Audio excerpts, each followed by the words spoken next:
नमस्कार, मैं प्राची। आप देख रहे हैं इंडिया जंक्शन। बसपा सुप्रीमो ने अपने आप को सभी दलों से बिल्कुल अलग कर दिया है और अकेले ही चुनावी मैदान में आ गई हैं लड़ने के लिए। साथ ही मायावती ने बीजेपी की 2024 की भविष्यवाणी भी तय कर दी है और भाजपा के साथ साथ कांग्रेस को भी लपेटे में लेके क्या बोली मायावती, देखिए इंडिया जंक्शन की इस रिपोर्ट में। बहुजन समाज पार्टी की मुखिया मायावती इस बार अकेले अपने दम पर ही लोकसभा चुनाव लड़ रही हैं। मायावती ने कांग्रेस को भी झटका दे दिया था। अपना पलड़ा मायावती ने कांग्रेस से झाड़ लिया था। एक तरफ जहां बीजेपी और कांग्रेस की अपनी अलग ही लड़ाई चल रही है, तो वहीं दूसरी तरफ मायावती की अपनी सियासत चल रही है।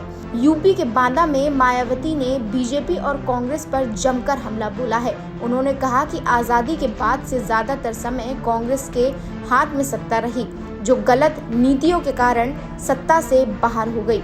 अब भाजपा भी जाने वाली है।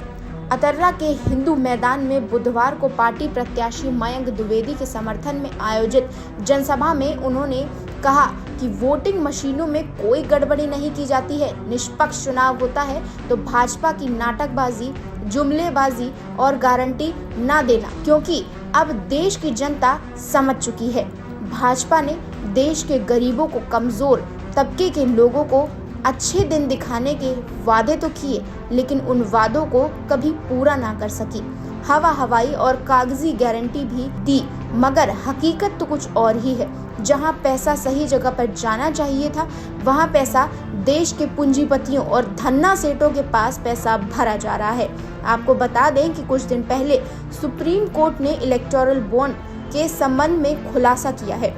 इसमें पता चला है कि कांग्रेस, बीजेपी और अन्य सभी विरोधी पार्टियों ने देश के पूंजीपतियों और धन्ना सेठों से चंदा लिया है। मायावती ने कहा कि बसपा ही एक ऐसी पार्टी है जिसने किसी भी पूंजीपति से एक भी रुपए नहीं लिया। खबरों से जुड़े रहने के लिए सब्सक्राइब करें हमारा चैनल इंडिया जंक्शन।